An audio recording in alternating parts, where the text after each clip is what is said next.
Choqué par son expérience des combats sur le front de la Grande Guerre, le soldat Ferdinand Bardamu est victime d'un accès de délire hallucinatoire.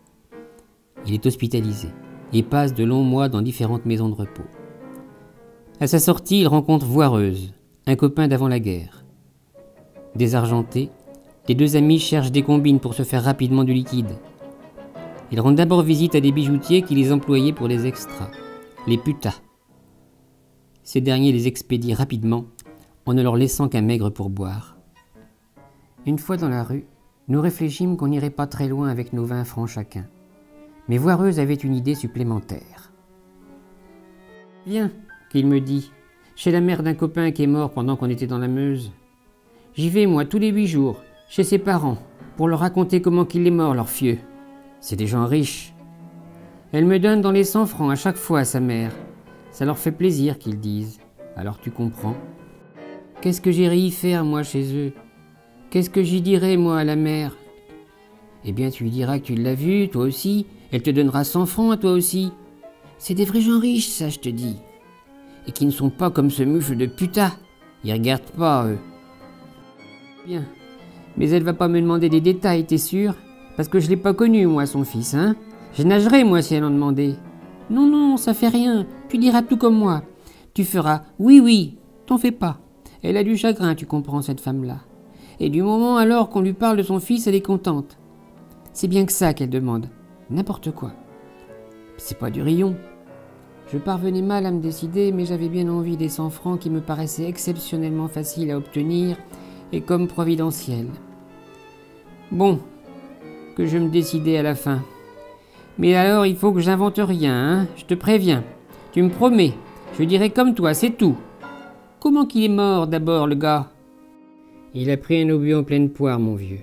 Et pas un petit, à Garance que ça s'appelait, dans la Meuse, sur le bord d'une rivière. On n'a pas retrouvé ça du gars, mon vieux.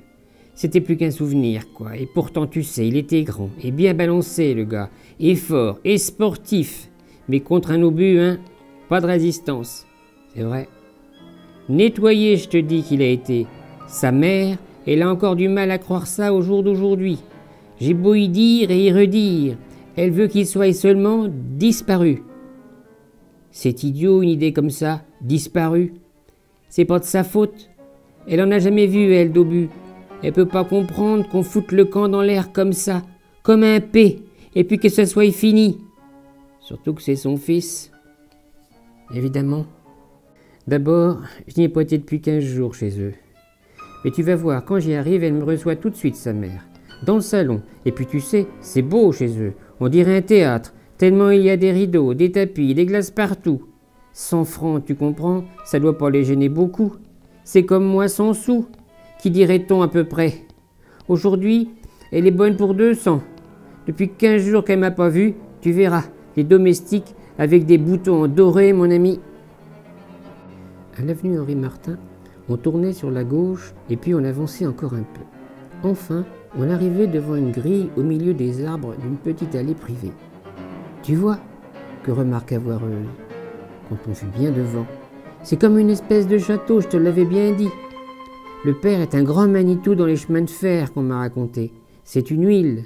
Il n'est pas chef de gare, que je fais moi pour plaisanter. Rigole pas, le voilà là-bas qui descend, il vient sur nous. Mais l'homme âgé qu'il me désignait ne vint pas tout de suite. Il marchait voûté autour de la pelouse en parlant avec un soldat. Nous nous approchâmes. Je reconnus le soldat. C'était le même réserviste que j'avais rencontré la nuit à Noirceur-sur-la-Lys, où j'étais en reconnaissance. Je me souvins même à l'instant du nom qu'il m'avait dit. Robinson. « Tu le connais, toi, ce biffin ?» qui me demanda Voireuse. « Oui, je le connais. » C'est peut-être un ami à eux. Ils doivent se parler de la mère. Je voudrais pas qu'ils nous empêchent d'aller la voir, parce que c'est elle plutôt qui donne le pognon. Le vieux monsieur se rapprocha de nous. Il chevrotait. « Mon cher ami, dit-il à Voireuse, j'ai la grande douleur de vous apprendre que depuis votre dernière visite, ma pauvre femme a succombé à notre immense chagrin. Jeudi, nous l'avions laissée seule un moment. Elle nous l'avait demandé. Elle pleurait. » Il ne put finir sa phrase. Il se détourna brusquement et nous quitta. « Je te reconnais bien, fis-je alors à Robinson, dès que le vieux monsieur se fut suffisamment éloigné de nous. Moi aussi je te reconnais. Qu'est-ce qui lui est arrivé à la vieille? Que je lui ai alors demandé. Eh bien, elle s'est pendue avant-hier, voilà tout, qui m'a répondu. Tu parles alors d'une noix, dis donc. Qu'il a même ajouté à ce propos, moi qui l'avais comme marraine. C'est bien ma veine, hein. Tu parles d'un lot, pour la première fois que je venais en permission, et il y a 6 mois, moi, que je l'attendais ce jour-là. On n'a pas pu s'empêcher de rigoler, Voireuse et moi, de ce malheur-là qui lui arrivait à lui, Robinson. En fait, sale surprise, c'en était une. Seulement, ça nous rendait pas nos 200 balles, à nous non plus, qu'elle soit morte. Nous qu'on allait monter un nouveau bobard pour la circonstance. Du coup, nous n'étions pas contents, ni les uns, ni les autres.